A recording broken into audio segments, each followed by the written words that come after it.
it says how many drops per minute? GTT per minute.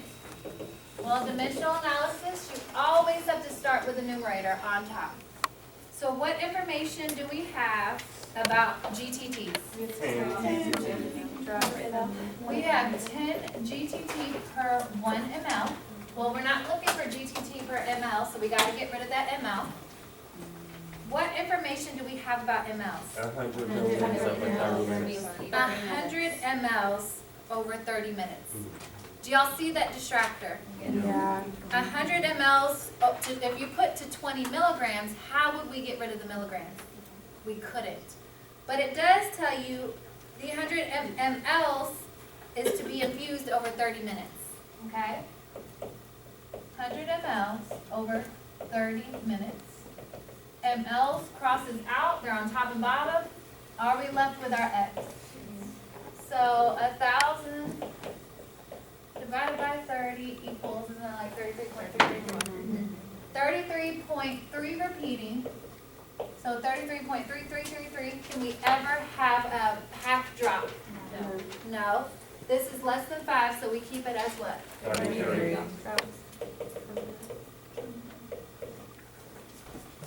If I was asking for mLs per hour, could you have a decimal? Yes.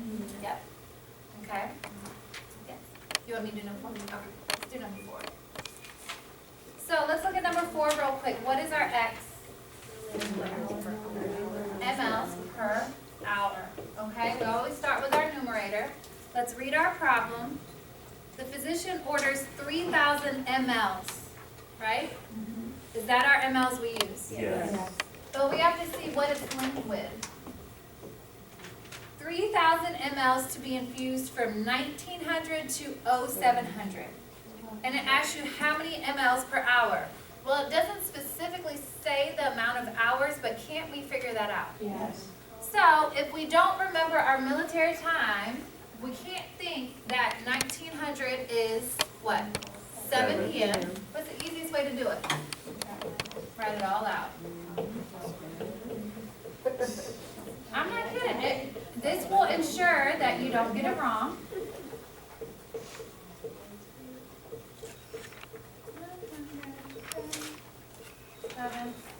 That's noon. What do we pop over to 1 p.m.?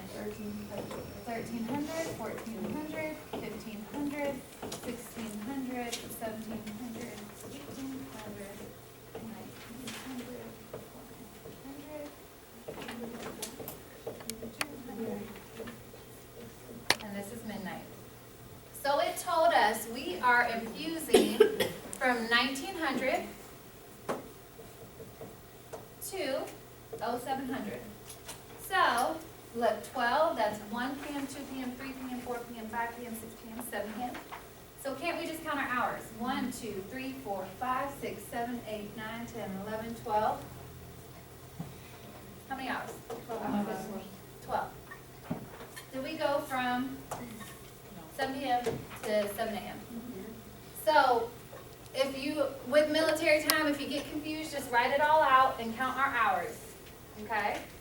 And so it tells us we've infused it over 12 hours. And then you do 3,000 divided by 12. What did that give you? Huh? 250 mLs per hour. Okay. And if y'all want, like if you're having trouble with military time, just stay for tutoring. I'll give you a lot of problems. So we can make sure we're calculating military time right. All right. So now we get to the fun stuff. We are going to start with chapter 16. Okay? All right. So do y'all remember, we're talking about IV flow rates measured in units. Do you remember when we have liquids, what do we always minister liquids as? mLs, right? Isn't liquids in liters? And we measure, remember, in the hospital environment, we always use the metric system. So we will never put a cups, we will never put ounces. We always have to convert to what? Milliliters. Milliliters. But do we remember some liquid forms of medications we give in what? Units. For instance, what's a very common one? Insulin. Even on your insulin syringes, it's not in mLs, it's in what? Units. Well, we can give, for instance, insulin IV. So we need to know units per hour as opposed to ml per hour, okay?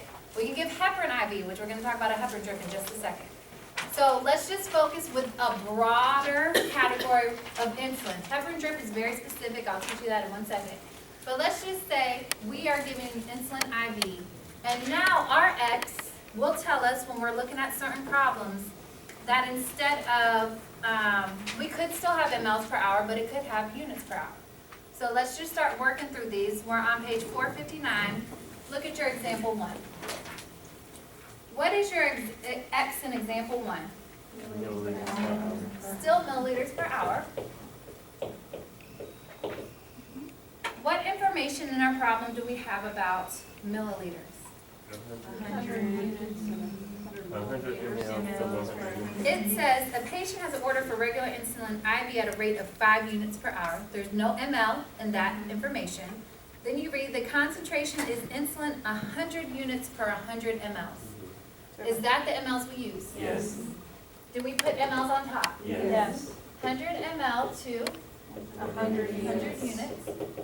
Well, we're not looking for ml per units, we're looking for ml per hour. What information do we have about units? 5 units per hour. We are to give 5 units of insulin per hour. Units crosses out. Do we have our X? Yeah. Very similar to what we've already done. 500. So we have what? 500 per hour. Per hour. Very, very similar to what we've done. Milliliters. Good call. Would I have gotten that wrong on the test? Yes. Would I have gotten that wrong on the test? I would have. So will you. So, very similar. Usually it would have given us grams. You remember we had milligrams to mLs, grams to mLs? Well, now, again, we're just using units to mLs, okay? Very similar. Just stay with me. We're about to get to heparin. Let's go to, I want you to skip example 2. I want you to go to example 1 at the top of page 461. Okay? Example 1 on the top of page 461. What is our X? Units. Our X now is units per hour. So we have this insulin drip going in the client, and we have to know, hey, how many units of insulin are we giving them per hour? Okay? So what information when we're reading has units in it? 100 units to 200 ml. It tells us the insulin concentration is 100 units to 200 mLs. Well, we're not looking for units per ml, we're looking for units per hour. So let's get this ml on top to get rid of it. What information do we have about mLs? 8 mLs per hour. 8 mLs per hour. mLs crosses out. Do we have our X? 800 divided by 200. So we are giving 4 units per hour of insulin to this client. Okay? So that's pretty similar to what we've currently been doing, correct? Instead of mLs or drops, we're using units. Okay? Now let's talk about the heparin drip. Y'all really just have to stay with me. I want you to flip over to page 462. And do y'all see calculating weight-based heparin? Okay? Y'all see that entire chart. For your test, you will always have, we will never memorize heparin drips. They are always sent up. They're either in our EMRs, our electronic medication administration records on the computer. You can even have paper forms if they still have paper marks. But you will always have what you need to do in front of you. You will never memorize this, okay? Just stay with me with heparin. What y'all need to understand, so heparin. have y'all gotten that yet in farm? No. So you really just need it. Heparin is an anticoagulant, okay? So heparin thins the blood, okay? For instance, let's say a client has a DVT, a deep vein thrombosis in their leg. So it's a clot. We're gonna start them on a heparin drip because heparin going in them intravenously will help dissolve that clot, okay? What you need to understand about heparin though, is when we initiate a drip, the drip can take, even though heparin has a very short half-life, the drip can take a little while to get going and become therapeutic. Well, we don't want them having a clot because can that break off and go somewhere else, like your lungs? So we will give them this initial bolus. Everything goes through our IV, we have our excess. But we will hook up a syringe and give them a bolus of heparin to get it thinning the blood quicker, and then we'll keep them on this maintenance fluid to keep thinning the blood. And to always verify how effective heparin is, we draw labs, typically every 6 hours. And based on this laboratory value, it will tell us, hey, the blood is great, it's as thin as it needs to be. Or it will say there's not enough heparin in the blood, so you have to increase your dose. Or it'll say, hey, we have now thinned the blood too much, they're at risk for bleed, we need to decrease our dose. So that's how the heparin drips work. So it will always tell you, hey, here's your initial bolus you got to give the client when we initiate a drip. And then we have to maintain them on a pump. Heparin can be very harsh to a client. Is the pump the safest way to give a medication? Yes. So what you need to understand about heparin, when we give the bolus, do we remember what does heparin come in? Units. Very good. So our bolus is our X for our bolus is always going to be units per what? Per dose. Okay? Per dose. So that just means, hey, the protocol has told me that I'm going to draw this much units of heparin in my syringe and I'm going to hook it straight up to them. And a bolus means you are manually pushing it in. Okay? So, units per dose. Okay? But now we've given our bolus, we're trying to get the heparin up, the level up quickly in our body so we can start dissolving that clot. But now we need the infusion as well. But we know if it's on a pump, what is always your X? Yes. So the flow rate is always on an IV pump, so you know your X will always be mLs per hour. Okay? We're giving a heparin bolus, it's units per dose. Now it's telling us to infuse it on a pump, it's mLs per hour. That's our X. Okay? Now stay with me. I want you to look at number 2 on that heparin protocol.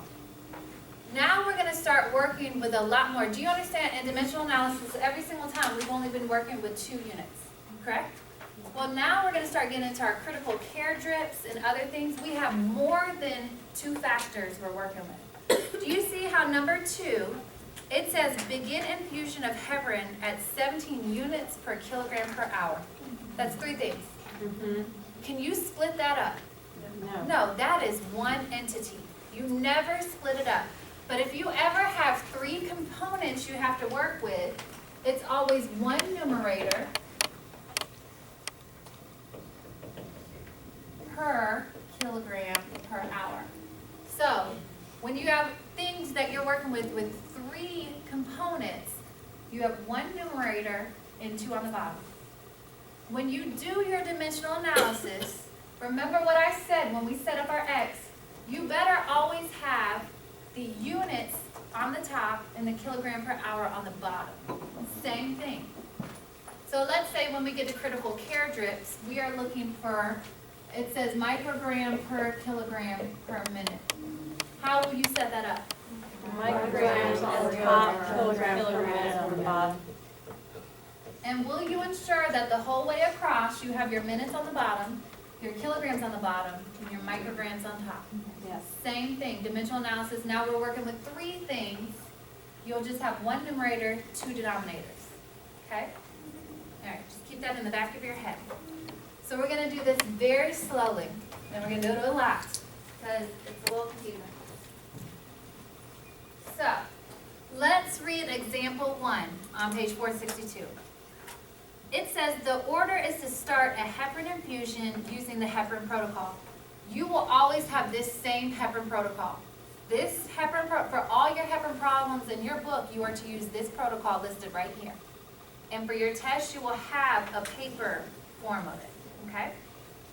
So starting the heparin protocol, the patient's weight is 143 pounds. Using the weight-based heparin protocol below, the nurse needs to do 2 calculations. So what is our X's? We need to find 2 X's. The heparin bolus and rate. What is our X for heparin bolus? Units per dose. Units per dose. And then it says in milliliters per hour that the pump will be programmed for. So what is our second X? Milliliters per hour. So 2 calculations you always have to find for your heparin drip. Okay? So you will always, heparin is a weight-based drug, so you will always have a client's weight every single time. So just stay with me. The first X we need to calculate is what? Units per dose. Right? This is our bolus. And if it helps you remember, you can put like bolus to the side of it, whatever you need to do.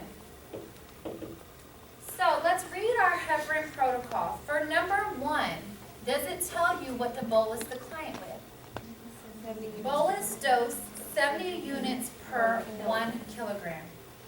Okay? So, do we have information about units? What is it? 70 units to 1 kilogram. 70 units to 1 kilogram, correct? Well, we don't want units per kilogram, we want units per dose. Okay?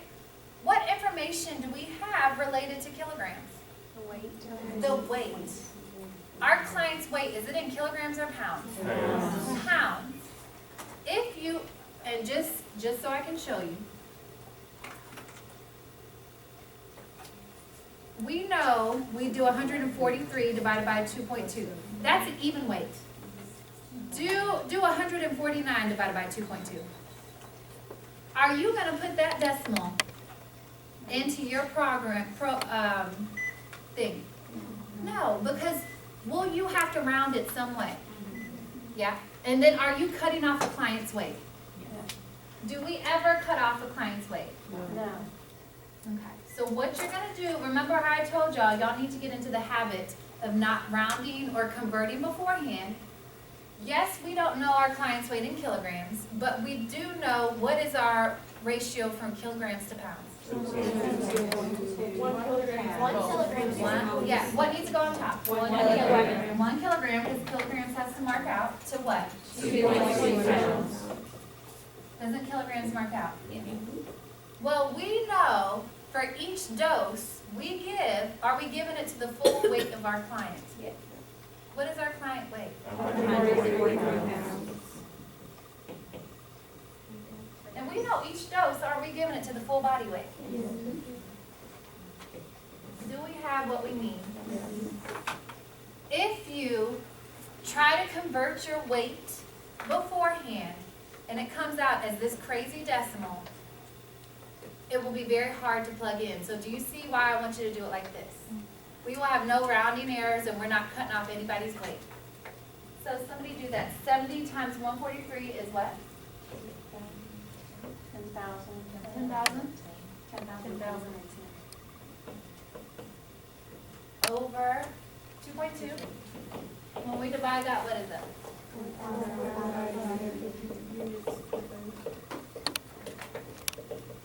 Okay. Stop right there. Just stay right here. What does it tell you? You have a rounding rule. 100.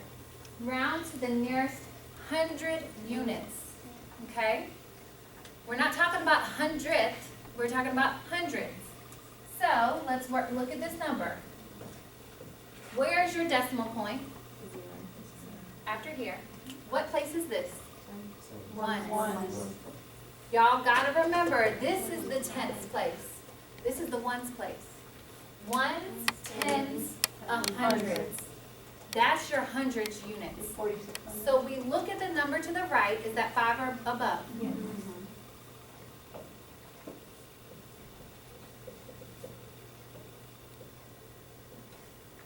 We are going to give 4,600 units per dose, okay?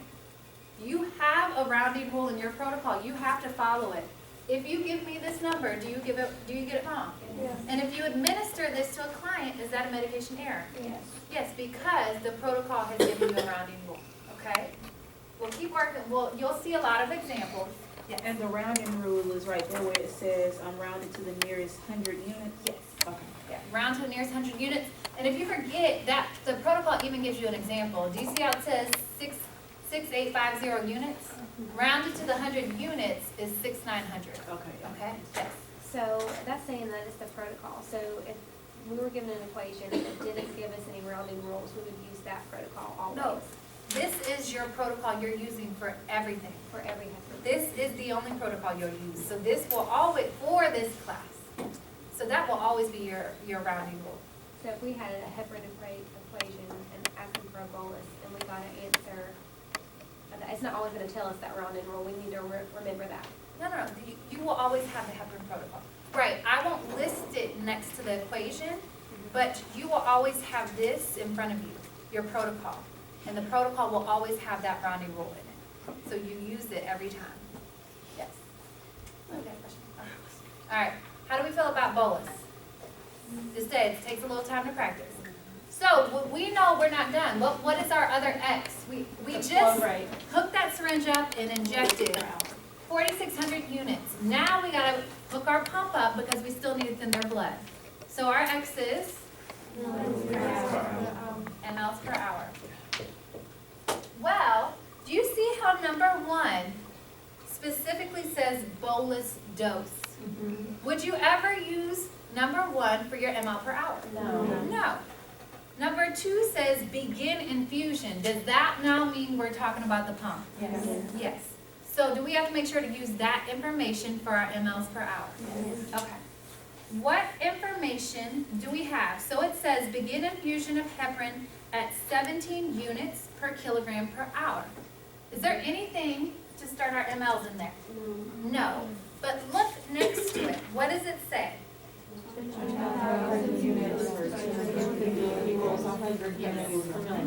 Are those the exact same numbers? Yes. Yeah. Which one will you use? The smaller one. So what it's saying is the pharmacy has now sent up the bag of heparin, and in our bag of heparin, let's say this one is 100 mLs, right? It's saying in our 100 ml bag, there is 100 units of heparin per ml, okay? Do we get that? Yeah. That's just the bag the pharmacy sends up. But does that have our milliliters we need to use? And do you see how it says, like I said, 25,000 units per, actually let me do it this way, per 250 ml, correct?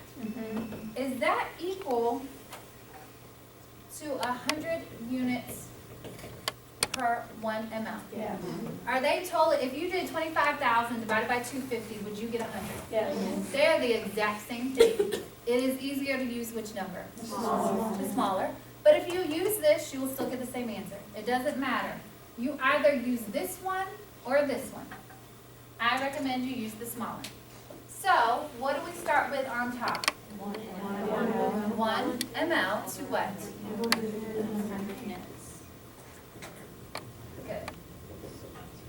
Well, we know we have to get rid of units because we're not looking for ml per units. We're looking for ml per hour.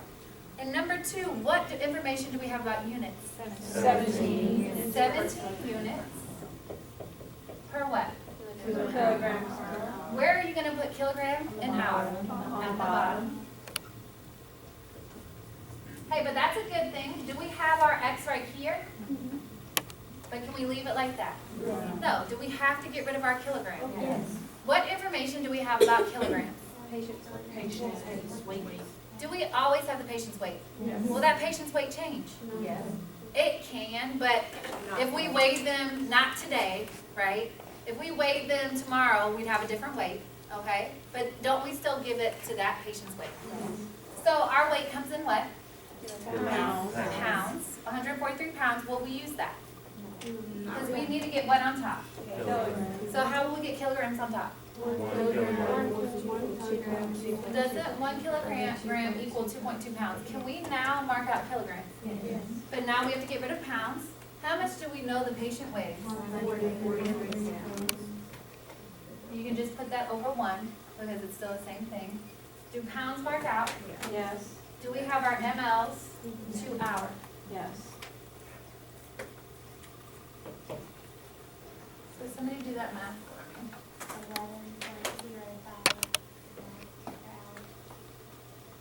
Okay. 2431 is your first. 431 over 220. 220. And then that equals 11.5? 11.05 11.05 what? mLs per hour. mLs. I forgot to mark out my units. Per hour. I didn't give you any rounding rules. Can you program a pump to the second decimal? Yes. Yep. In the back of your book, it will round to the first decimal every time. You don't round unless I give you rounding rules, correct, for mLs per hour? Okay. How do we feel about that? We're not done. No, we're not done. No. It gets harder? Well, I'm going to build upon this problem because this is what you'll see on your test in the rest of your questions. So remember, this client just came in. We got their bolus in, we set their pump, it's infusing, but now what do we have to draw to see if their blood is getting to a therapeutic level? Labs. In heparin, the lab we focus on is PTT or APTT. So we've drawn this lab, we send it off, and do you see, look at your PTT results, right? Now, based off of these results that we get from lab, we either have to give them another bolus and increase the infusion, if it's too low in their blood. We might keep it just as it is because it's good, it's therapeutic, no change. Or we might have to decrease it because now we've thinned the blood too much, okay? I know this example is in your book, but just stay with me. We have drawn the APTT value and the APTT value is going to be 50. So looking at your chart, what does it tell you to do? Bolus 35 units per kilogram and increase your drip by 3 units per kilogram per hour. So do we have 1x or do we have 2x we have to solve for? 2. Because isn't it telling us to give a bolus? And now we got to set our pump for a different rate. Do we see that? Okay. What if I had said the APTT was 20? Do you have to find 1x, 2x, or nothing? 2. Again, doesn't it say give a bolus and then change your rate? What if I said the APTT value was 60? There's no change. Will we have to solve for anything? No. Do you ever think you'll get that on your test? No. Maybe? No. No, that's no change. What if I said the APTT value was 90? How many x's do you solve for? 1. And what is our x we solve for? Flow rate. Flow rate. Very good. So, well, tell me your actual milliliters per hour. And then do you see for greater than 100, again, we're only solving for mLs per hour. Okay? So do we understand that thing? We're about to work one out based off of this. I know it's not in your book. There's not a lot of PTT examples, so we're going to make one up. Okay? So let me fix this. So we're going to use the APTT value of 50. And it says Bolus 35 units. per kilogram and increase your drip by 3 units per kilogram per hour, correct? What is our first X? Yes. Units per dose. Okay. So, do we use the information at the top? No, because number 1 is for the initiation of heparin drip. Doesn't that say bolus 70 units per kilogram? We're not bolusing 70 units per kilogram. It is telling us to bolus how much? 35 units. So what is our units we start with? 35. 35 units per 1 kilogram. Well, we have our client's weight. Our client's weight is always going to be there because this is a weight-based protocol. But our client's weight is in what? Pounds. But we need to get kilogram on top, so how can we do that? 1 kilogram. 1 kilogram. Equals 2.2 pounds, well, over. You know the most common mistake if the students are going to make it, they're going to put 2.2 kilograms to 1 pound. Is that true? No. Never. Will your pounds always be greater than your kilograms? Yes. So make sure you pay very close attention to detail. So we know 1 kilogram is equal to 2.2 pounds. Does our kilograms mark out? Well, now we have units per pound. That's the next thing we have to get rid of. What information do we have about pounds? Our client weighs 143 pounds, and we know we're given the dose to the entire weight, correct? Pounds marks out. We're left with our X. So somebody can do that for me. 35 times 143. 5,005 Over equals 2,275 per dose. Do we always have a rounding rule? Yes. Are we using the same heparin protocol? Yes. What does it tell you to do? Hundred. Round to the nearest hundredths. So this is our ones, tens, this is our hundredths place. 2,300. We look at the number to the right. It's greater than five or greater. So what we administer is 2,300 units per dose. That is your answer. Okay? Now we're not done. We now hook this up and injected it into our client, but we have to change our rate, right? What does it tell us to do? To increase. Increase our drip by 3 units per kilogram per hour. What was our initial drip? 17 units per kilogram per hour, and it's telling us to increase it by 3 units per kilogram per hour. So now what are we using? 20 units. 20 units per kilogram per hour. Do we get that? Okay. So our X, we're setting our infusion is mLs per hour, correct? We know, we said we took the 17 units and we increased it by 3 units, right? So now we have 20 units per kilogram per hour, right? Does that have anything with mLs in it? What information do we have about mLs? 1 ml equals 100. Does it change? No. Our heparin bag doesn't change. Doesn't it still come up? It will always be 25,000 units to 250 mLs or 100 units to 1 ml. Do we get that? That's just what the pharmacy sends up. That's the concentration of our bag. So do we still have that same concentration? All right, so we can use 1 ml to what? Now we know we have to get rid of units. Do we know what we increased our rate to? 20 units. If we just put 3 units per kilogram per hour, will we get it wrong? Yes, it's telling you to increase your drip by 3 units. So we have to add the 3 units onto the initial start, which was 17 units. So we have 20 units on top. What do we put on the bottom? Units marks out. We have ml per hour, which we like, but how do we get rid of that kilogram? 1 kilogram equals 2.2 times. Kilograms marked out, and we know our client always weighs 143 pounds. When we do that math, 20 times 143, huh? 2860. Over 220.